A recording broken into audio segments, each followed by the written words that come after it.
시골의 한적한 길을 지나던 한 등산객이 있었습니다. 한참을 걸어가다 보니까 길 옆에 쪽문이 하나 있는데 거기에 문에 글씨가 하나 적혀 있었습니다. 이런 글씨입니다. 많다, 아니다. 많은데 아니고, 있는데 시간, 때는 있다. 누가 이렇게 심오한 뜻을 문에다가 적어 놓았을까? 아마도 분명히 학식이 풍부하고 인격이 아주 고매한 분이 여기 사시는갑다. 도사 같은 분이 연상이 되어져서 여기 온 김에 한번 만나봐야 되겠다. 그래서 그 쪽문을 두드렸습니다. 한참을 두드렸는데도 아무 소리가 들리지 않았어요. 아마 소리가 너무 컸던지 그 옆집에 살던 분이 나오셨어요. 그래서 옆집에 속옷 차림을 입고 있던 할아버지 한 분이 나오시더니만 어이 거기서 뭐 하는 거요? 그랬습니다. 예, 저 여기 안에 사시는 분은 좀 만나려고 합니다. 그랬더니 거기 아무도 안 살아 그러는 거예요. 그러면 이 글귀를 적으신 분을 좀 만나고 싶은데요. 그러니까 그거 내가 적은 거야. 그래. 그러세요? 할아버님 제가 참 뵙고 싶었습니다. 이 귀한 글에 심오한 뜻이 담겨 있는 것 같은데 이거 무슨 뜻입니까? 이렇게 물었어요. 그랬더니 할아버지가 하시는 말씀이 그거 별거 아니야. 그거 화장실이야. 예? 화장실이요? 그래 화장실이라고. 그걸 다시 한번 잘 읽어봐. 그러니까 WC WC WC 한자로 적었구나. 제가 이 글을 읽고 우리 교회 화장실에다가 이렇게 써놓으면 어떨까? 아마 화장실 가실 때마다 한 번쯤 더 웃고 건강하지 않을까 그런 생각을 해봤습니다. 믿음의 사람은 전도서 9장 9절의 말씀 보니까 즐겁게 살지어다 그랬습니다. 내가 사랑하는 아내와 함께 즐겁게 살지어다. 그것이 내가 평생에 해 아래에서 수고하고 얻은 내 몫이라. 하나님께서 주신 복이라. 그렇게 말씀하면서 즐겁게 살라 그랬어요. 하나님의 사람은 즐겁게 사셔야 됩니다. 또한 하나님의 사람은 담대하게 살아야 됩니다. 믿음이라는 것은 삶입니다. 이 전도서는 그 믿음의 개념을 우리에게 설명하는 것이 아니라 그 믿음의 삶을 우리에게 보여주고 있습니다. 전도서 9장 11절에 보니까 빠른 경주자들이라고 먼저 도착하는 것이 아니고 용사들이라고 전쟁에 승리하는 것이 아니다라는 말씀이 나옵니다. 인생이라는 것이 항상 내 뜻대로 내 계획대로 되는 것은 아니라는 말입니다. 사실 이것 때문에 우리가 너무 많이 실망하고 좌절하잖아요. 이번에는 1등이라고 생각을 했는데 너무 수고를 많이 하고 열심히 했기 때문에 이번에는 1등 할 줄 알았는데 마지막 꼬린 지점에 가가지고 그냥 5m 남겨놓고 그냥 넘어져 버렸어요. 다리가 그냥 꼬여갖고 넘어져 버렸어요. 그래서 1등을 못했습니다. 참 답답하죠. 억울하죠. 승리할 것이라고 생각했는데 언제 우리의 정보가 새 나갔는지 그만 적이 먼저 알고 전쟁에서 크게 대패를 했습니다. 성공할 것이라고 생각을 해서 근본에 큰 기대를 가지고 중국에 진출을 했는데 때마침 중국이 우리나라의 사드 문제로 지금 시장의 판로에 갑자기 지금 브레이크를 걸어가지고 문제가 발생해서 지금 참 어려움 가운데 빠집니다. 세상에는 이렇게 우리의 계획을 내 뜻과 상관없이 내 계획과 상관없이 한순간에 뒤집어 엎어버리는 일들이 많이 일어납니다. 그러다 보니까 다가올 다음의 시합이 이제 겁이 나는 거예요. 열심히 했는데 또 넘어질까 봐, 또 실수할까 봐. 다가오는 다음의 전쟁이 겁이 납니다. 아이고 또 오는 정보가 새는 게 아니냐. 다음 달에 새롭게 시작할 사업이 또한 떨리는 겁니다. 두렵습니다. 또 무슨 일이 벌어지는 건 아닐까 싶어서 말입니다. 그래서 아예 일을 시작해서 실패하기보다는 갖고 있는 자본이라도 손에 움켜잡고 있는 편이 차라리 더 낫겠다고 생각하시는 분들도 계십니다. 시작해 보기도 전에 실패할 것이라고 생각하는 것이죠. 왜 그렇습니까? 다가올 미래가 두렵기 때문이에요. 불확실하기 때문입니다. 겁이 나기 때문이에요. 미래가 불확실하니까 두렵고 겁나고 떨리고, 그래서 아무것도 하고 싶지 않다는 겁니다. 미국의 리더십의 전문가로 유명한 존 맥스웰은 인생 성공의 법칙이라는 책에서 미래에 대한 두려움, 실패에 대한 두려움에는 사이클이 있다라는 이야기를 했습니다.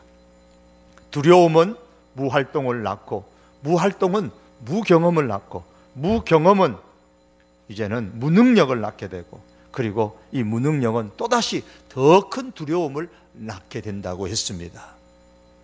활동하지 않으면 어떻습니까? 두려우니까 활동을 안 하는 거예요. 움직이질 않아요. 그러니까 안 움직이니까 경험을 못 해요. 경험이 없으니까 다음에 비슷한 상황이 와도 그걸 대처할 수 있는 능력을 갖지를 못합니다. 능력이 없으니까 어떻게 됩니까? 무능하니까 또 겁이 나는 겁니다. 더 두렵습니다. 이런 두려움의 사이클이 중간에서 딱 중단되지 아니하고 계속되면 사람은 희망을 빼앗기게 되고 절망에 빠지게 된다. 그런 이론을 이야기했습니다. 오늘 본문은 하나님을 믿는 사람은 미래가 불확실하다 할지라도 담대하게 시도하라는 말씀으로 시작을 합니다. 1절의 말씀입니다. 너는 내 떡을 물 위에 던져라 그랬습니다. 물 위에 던져라. 보통 이 말씀을 선행이나 구제에 많이 적용을 합니다. 그러나 보다 폭넓은 해석이 필요하다고 봅니다. 여기서 말씀하는 떡이라는 것, 과거의 성경에는 식물이라 그랬는데 본래 의미는 이 재산 혹은 살림살이를 의미합니다. 내가 가진 재산으로 선을 행하는 것도 떡을 물 위에 던지는 것이죠.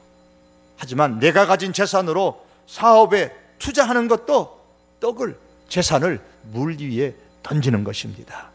그런데 내 재산을 물 위에 던지라 할 때에 여기서 물이라는 말은 과거의 성경은 흐르는 물을 말합니다. 내가 갖고 있는 재산을 신중에 신중을 기해서 투자해도 성공할지 실패할지 모르는 불확실한 세상인데, 물도 잔잔한 호수가 아니라 시냇물과 강물과 같이 흐르는 물 위에 던지라는 것은 차라리 내 재산을 버리라는 말과 무엇이 다르겠느냐? 이 말씀은 실패하라는 말씀과 무엇이 다르겠느냐? 그렇게 들리기도 합니다. 하지만 이 말씀의 본래의 의미는 흐르는 물일지라도 너의 재산을 던지라, 그만큼 담대하라라는 말씀입니다. 내 재산을 흐르는 물과 같은 곳에 던지는 데에는 담대함이 필요합니다. 담대하게 시도하면 1절 하반절에 여러 날 후에 도로 찾으리라, 되찾게 될 날이 올 것이라고 했습니다. 그런데 떡을 물 위에 던지는 것, 담대하게 투자하는 데에는 원칙이 있습니다. 그냥 담대하게 흐르는 물 위에다가 미래의 시간에다가 던지기만 하면 도로 찾느냐? 반드시 그렇지 않죠. 도로 찾으려면 거기에는 원칙이 있습니다. 그 담대함의 원칙이 오늘 본문에 3가지가 나옵니다. 하나는 담대하게 시도를 하되 분산하여서 투자하여야 된다라고 말씀합니다. 2절의 말씀입니다. 7에게나 8에게 나눠줄지어다 그랬습니다. 사업하는 사람에게 이 말씀을 적용한다면 어떻게 될까요? 만일 지금 투자한 사업이 실패하더라도 7번, 8번 다시 시도할 수 있도록 계획을 세워놓고 분산하여서 투자하라라는 말씀입니다. 담대하게 투자하라고 했다고 해서 이번에는 꼭 성공할 사업 아이템이라 그렇게 확신을 하고서 자신이 가지고 있는 모든 재산을 다 긁어 모으고 형제들까지 돈을 빌려가지고 몽땅 한 곳에다가 다 투자하라는 말씀이 아닌 겁니다. 분산해서 투자하라는 거예요. 저희 장일 어른께서 생전에 하셨던 말씀 가운데 아무리 좋은 사업이라도 항상 갖고 있는 것에 3분의 1을 더 이상 투자하지 않으셨다는 말씀을 하시곤 하셨습니다.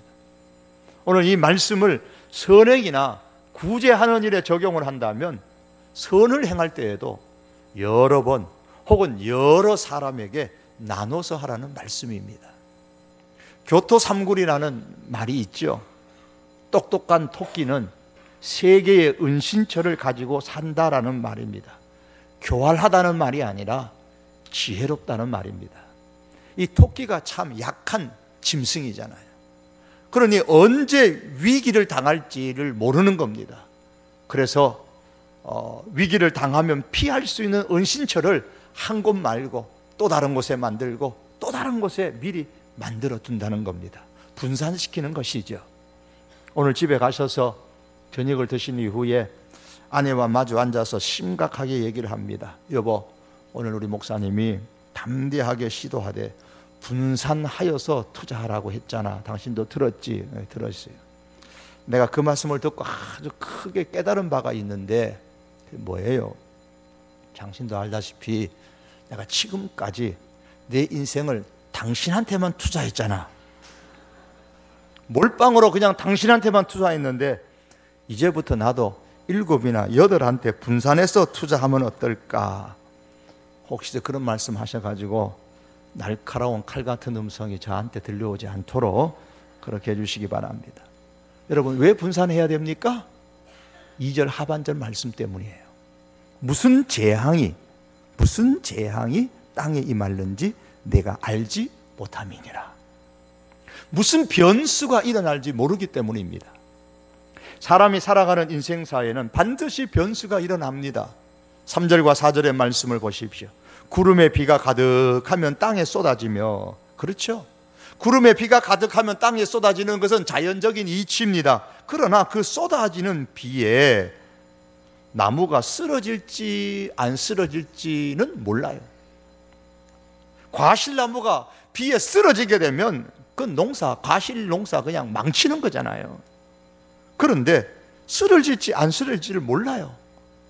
더구나 남쪽으로 쓰러질지 북쪽으로 쓰러질지 아무도 모릅니다.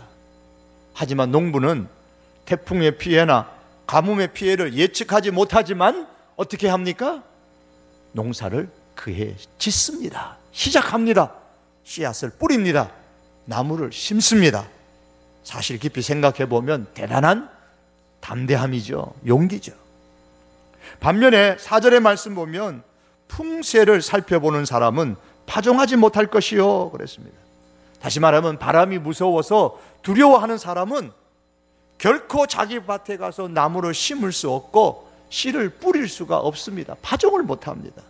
이거 파종하면 또 여름이 돼가지고 태풍이 불어오면 이거 다 쓸데없을 텐데 차라리 아무것도 하지 않는 게 낫지, 막 이런 생각을 하는 겁니다. 이렇게 봄에 씨를 뿌리려다가도 여름에 불어올, 가을에 불어올 태풍을 두려워하는 사람은 결코 자기 밭에 가서 아무 일도 시작할 수 없습니다. 그러면 어떻게 됩니까? 4절 하반절의 말씀에 구름만 바라보는 자는 거두지 못하리라 그랬습니다. 하늘의 구름을 바라보면서 씨도 뿌리지 아니하고 태풍이 불려나 안 불려나 그것만 생각하는 사람은 가을이 되면 아무 소득을 얻을 수가 없습니다. 팔다리 없이 태어났던 호주판의 오체불만족의 주인공 닉 부이치치라는 사람이 한국에 와서 강연을 한 적이 있었는데요, 그가 이런 말을 한 적이 있었습니다. 해보지 않으면 무슨 일이 일어날지 모른다 그랬어요. 미래가 무서워서 시작할 용기가 없으십니까? 두려움 때문에 아무 활동도 하지 못하십니까? 그러면 분명히 제가 예언하건대 그분은 미래에 아무것도 거둘 수 없을 것입니다. 언제 어떻게 재앙이 내게 닥칠는지 아무도 모릅니다. 그러니까 투자하지 말고 장롱 속에 넣어두자 그러는 것이 아닙니다. 언제 어떻게 재앙이 내게 닥칠지는 모른다 하지만 그렇기 때문에 담대함을 가지고 분산하여 투자하자라는 말씀입니다. 여러분, 생각부터 바꿔야 됩니다. 될 수 있다는 생각, 할 수 있다는 생각, 해보겠다는 그런 생각을 가지시기를 바랍니다. 생각이 바뀌면 미래가 달라집니다.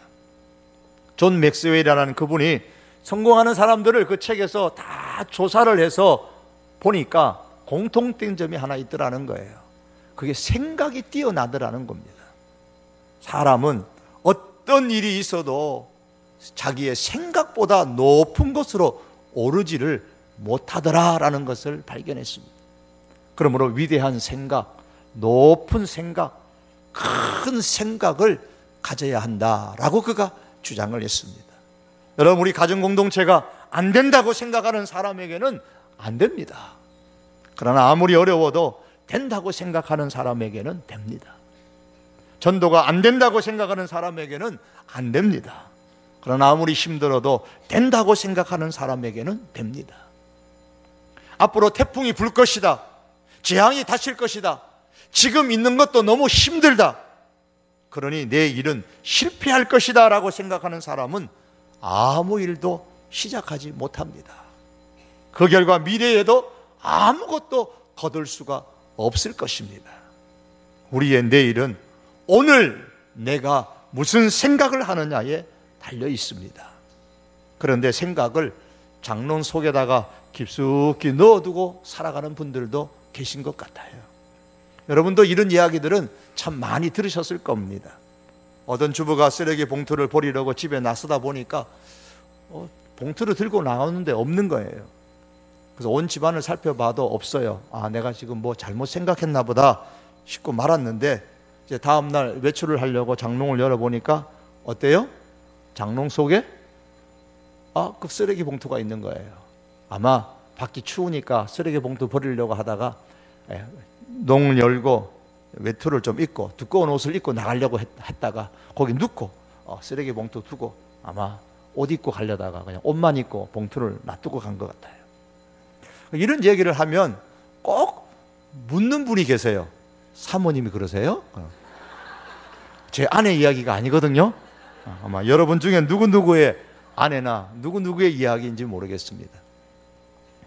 생각을 장롱 속에 넣어두지 마십시오.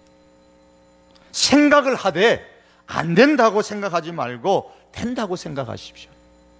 미래에 대해서 불안한 미래라고 할지라도, 불확실한 미래라고 할지라도 두려워하는 생각을 하지 말고 담대하게 시도할 생각을 할 수 있기를 바랍니다.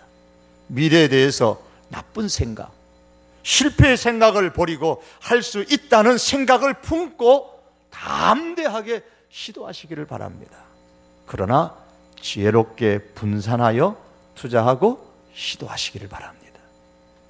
그런데 할 수 있다, 하면 된다 라는 이러한 말들은 흔히 세상의 학문에서 말하는 뭐 긍정심리학이나 심리학 이런 데서 상담학에서 말하는 적극적인 사고, 긍정적인 생각 혹은 마인드 컨트롤, 이런 것이 아닙니다.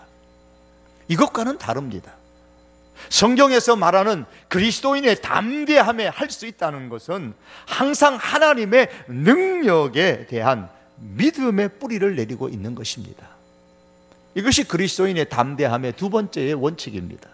첫 번째 원칙이 무엇입니까? 담대하게 시도를 하되 분산하여서 투자하라는 겁니다. 두 번째는 미래가 불확실하다 할지라도 하나님의 능력에 대한 신뢰의 바탕을 두고 담대하게 시작하라는 것입니다. 5절의 말씀입니다. 바람의 길이 어떠한가 아이 벤 자의 태에서 뼈가 어떻게 자라는지를 내가 알지 못한 같이 만사를 성취하시는 하나님의 일을 내가 알지 못하느니라. 여기서 바람이라는 단어는 자연에서 부는 물리적인 그런 바람일 수도 있고요, 또한 루앗, 그에서 영혼, 우리 사람의 영혼을 의미하기도 하는데, 둘 다 해석에도 문맥에 해석하는 데는 어려움이 없지만은 이 영혼을 영혼으로 해석하는 것이 더 좋으리라 생각해 봅니다. 어머니의 태중에 있는 아이에게 영혼이 언제 들어가는 거죠? 사람에게는 영혼이 있잖아요. 육체와 영혼으로 사람이 이루어졌는데, 그러면 영혼이라는 것이 언제 생기는 겁니까? 그리고 태아에게 영혼이 언제 들어가는 거예요? 태아에게는 영혼이 없나요? 태아에게도 영혼이 있다면 영혼이 언제 태아에게 들어가나요? 어떤 경로를 통해 가지고, 어떤 길을 통해 갖고 영혼이 그 아이에게 들어가나요? 우리는 몰라요. 뼈가 분명히 생성이 되는데 뭐 한 달쯤 되면은 뼈가 생성된다고 의학자들이 말하는데, 그러면 어떤 경로를 통해 가지고 뼈가 생성이 되는지 알지 못한다 그랬습니다. 그런데 하물며 하나님의 일을 어찌 알 수 있겠느냐? 알 수 없다라고 5절이 말씀합니다. 이 말씀은 인간의 지혜의 그 한계, 인간의 지혜의 그 부족함, 연약함을 의미하는 것입니다. 여기서 솔로몬은 인간의 지혜의 한계와 연약함을 말씀하면서 이와 대조해서 하나님이라는 단어를 엘로힘이라 그렇게 표현을 했습니다. 즉 창조자 하나님이에요. 전능하신 하나님이에요. 바꿔 말하면 태중에 있는 아이에게 영혼이 언제 들어가서 어떤 길로 어떤 경로를 통해서 들어가는지, 또 태중에 있는 아이가 뼈가 어떤 경로를 통해서 생기는지 사람은 알지 못하지만 창조자 하나님, 전능하신 하나님은 다 아신다는 말씀이에요. 전능하신 하나님은, 우리는 불확실해서 우리의 미래를 모르지만 하나님은 다 아신다는 말씀입니다. 그러니 어쩌자는 말씀입니까? 나는 몰라도 만물을 성취하시는 창조자 하나님, 전능하신 하나님은 아시기에 그 하나님께 우리의 믿음을 두고 담대하게 시작하라는 말씀입니다. 그렇습니다. 우리의 미래가 어떻게 될지, 성공할지 실패할지 우리는 모르지만 하나님만이 아십니다. 5절에 보면 우리가 믿는 하나님을 만사를 성취하시는 하나님이라고 했습니다. 그러므로 우리의 담대함을 만사를 성취하시는 그 하나님의 능력 위에 올려놓고 시도할 수 있기를 바랍니다. 사업이든지, 아니면 교회를 섬기는 것이든지, 아니면 사회 속에서 선행을 행하는 것이든지, 무슨 일이든 미래가 불확실하다고 해서 두려워한 나머지 손 놓고 가만히 있지 말고 하나님의 능력을 믿는 믿음으로 시작을 하되 분산하여서 시도하시기를 바랍니다. 담대함의 마지막 세 번째 원칙은 기회를 만드는데 부지런히 하라는 겁니다. 하나님의 능력을 믿는 믿음으로 담대하게 시작한다는 것은 아무 계획도 세우시지 않고 무조건 불도저처럼 몰아붙이는 것을 의미하지 않습니다. 담대함의 세 번째 원칙, 부지런하게 기회를 만드는 겁니다. 6절이 바로 그 말씀입니다. 너는 아침에 씨를 뿌리고 저녁에도 손을 놓지 말라. 이것이 잘 될는지 저것이 잘 될는지 혹 둘이 다 잘 될는지 알지 못함이니라. 아침에 씨를 뿌려놓고 저녁에도 손을 놓지 말라는 것은 기회를 만드는데 부지런하라는 뜻입니다. 아침에도 저녁에도 부지런하게 기회를 만드는 겁니다. 평범한 사람은 기회가 오기를 기다립니다. 나한테도 기회가 오겠지 하고 기다립니다. 그러나 담대한 사람은 기회를 만듭니다. 가장 좋은 기회가 내게 오도록 만드는 겁니다. 만드는 거예요. 오늘 성경은 기회를 기다리지 말고 가장 좋은 기회를 만들라라고 말씀하셨습니다. 아침에 씨를 뿌리고 저녁에도 손을 놓지 말라고 했습니다. 한번 전도를 하겠다고 작정을 했으면 전도할 기회가 오겠지라고 기다리지 마시고 전도할 수 있는 기회를 만드셔야만 됩니다. 아무리 미래가 불확실하다고 할지라도 내게 가장 좋은 기회를 만드는데 부지런하라고 했습니다. 여러분, 시간은 우리를 기다려주지 않습니다. 시간이 흘러가면 저절로 성공하는 게 아닙니다.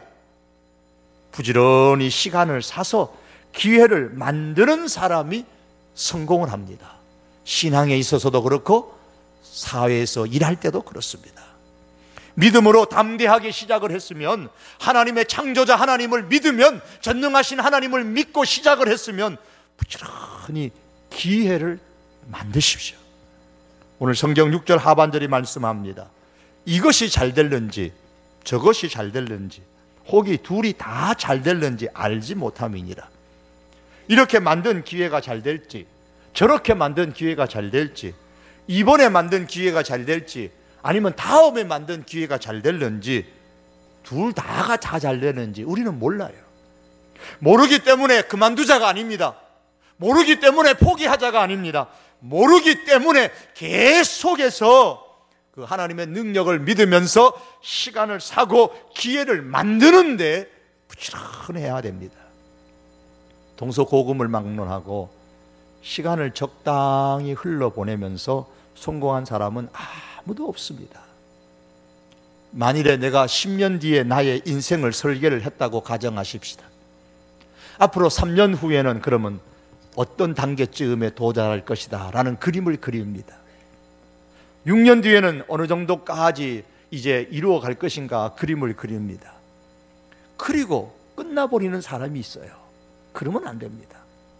그렇게 그림을 그렸으면 그렇게 되기 위하여 그 그림이 3년 뒤에, 6년 뒤에, 10년 뒤에 그렇게 완성되기를 기대한다면 그러면 내가 2017년도에는 무엇을 할 것인지, 내년에는 무엇을 할 것인지 계획을 세우고, 올해 얼마 남지 않은 이 12월 달에는 그럼 내가 지금은 무엇을 할 것인지, 오늘은 무엇을 놓치지 않고 실천해야 하는지에 대해서 창조자 하나님의 그 능력을 의지하여 기도하는 중에 끊임없이 생각하면서 기회를 만들어 가야만 합니다.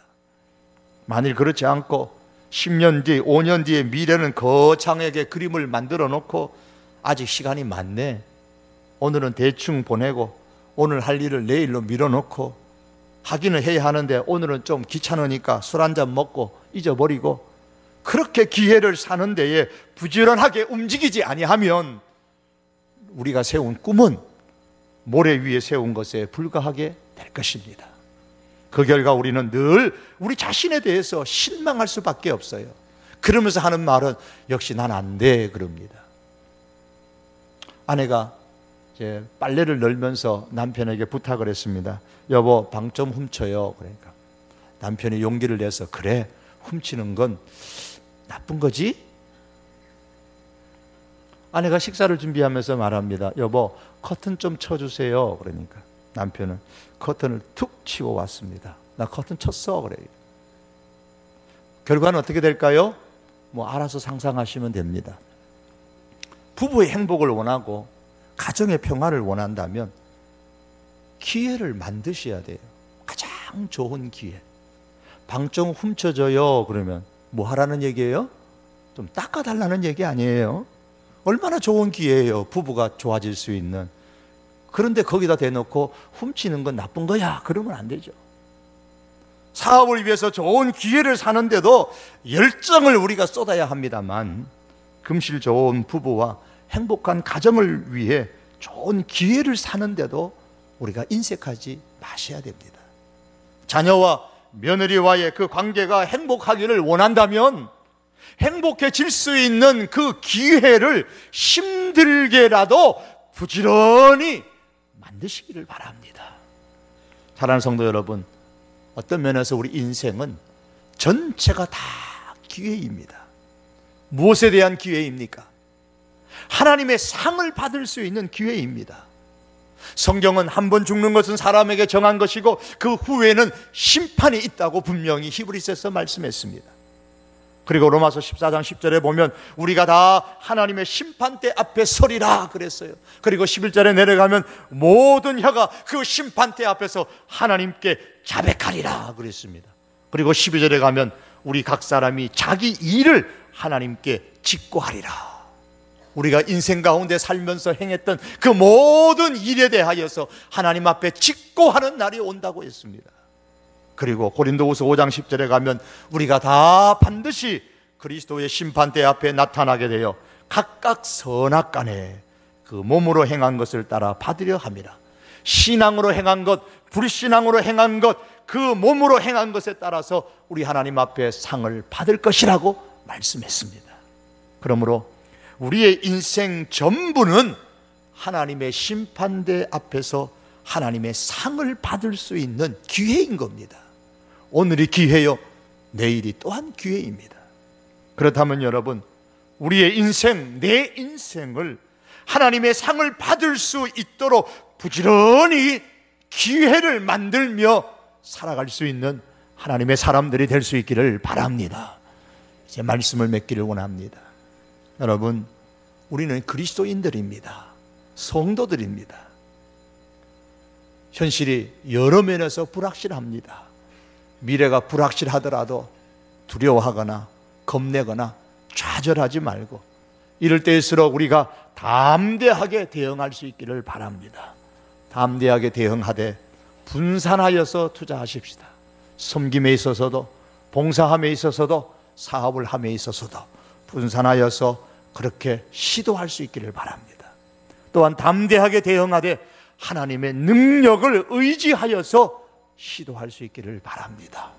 그리고 담대하게 대응하되 시간을 사고 기회를 사는 데에 부지런히 움직일 수 있는 저와 여러분의 신앙의 삶이 될 수 있기를 주님의 이름으로 축복합니다. 기도하시겠습니다. 하나님 아버지, 시대가 또한 미래가 불확실합니다. 우리의 미래가 이렇다 저렇게 될 것이라고 부정적으로 말하는 사람들이 참 많이 있습니다. 하나님, 그러나 만사를 성취하시는 하나님의 손에 우리의 과거도 있었거니와 현재와 미래도 있는 줄로 믿습니다. 전능하신 하나님의 손 안에 있는 줄로 믿습니다. 우리가 이것을 믿으며 담대하게 시도하게 하시되 분산하여서 우리의 힘을 시작하게 하시고 투자하게 하시고 하나님의 창조자 하나님, 전능하신 하나님의 능력을 믿고 시작하게 하여 주시고 하나님, 기회를 부지런히 사서 성취할 수 있는 우리 하나님의 사람들 다 될 수 있도록 역사하시고 축복하여 주시옵소서. 예수님의 이름으로 기도하옵나이다. 아멘.